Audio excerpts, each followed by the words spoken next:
Hello everyone, good evening. Welcome to my second mini vlog. It's me Unisa Pathak.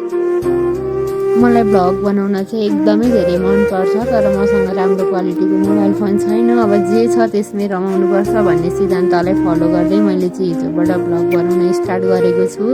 आशा छ हजुरहरूले मलाई support गर्नुहुनेछ। हाम्रो घर गाउँमा छ नि त, अनि गाउँमा चाहिँ अब सबैको घरमा गाई भैँसी गोरु बाख्रा पाल्ने चलन छ के त हाम्रोतिर। अनि हाम्रोमा पनि त्यो सबै पालेको छौँ। अनि गाई बस्तु भएपछि त घाँस त काट्नै पर्यो। अनि आज मेरो खाजा खाएर चाहिँ गोरुलाई घाँस काटेर आएर खाना बनाउने मेरो काम रहेको थियो। अनि म गोरुलाई घाँस काट्न बारीमा गएँ। हाम्रो बारीमा चाहिँ 1500 जति बिरुवा सुन्तोला छ क्या, सबैतिर सुन्तोला फलेको छ। अनि अब सुन्तोलाको सिजन पनि हुन लाग्यो। अमिलो अमिलो गुलियो गुलियो मिठो हुन थाल्यो नि त अब सुन्तोला।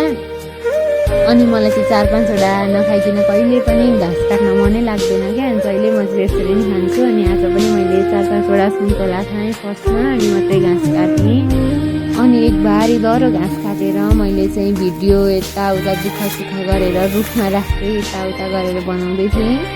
जुन कुरामा पनि अब सफल हुनलाई त दुःख त गर्नै पर्छ नि त। मैले त्यो पछाडि गएर गोरुलाई घाँस लगाइदिएँ। गोरु चाहिँ एकदमै भोकाका थिए, त्यही भएर गम खाइरहेको थिएँ। गोरुले चाहिँ घाँस खाइरहेको थिएँ, मैले चाहिँ भिडियो बनाइराखेको थिएँ। किनकि गोरुले घाँस खाएको भिडियो बनाउँदा मलाई पनि एकदमै धेरै मजा आइरहेको थियो।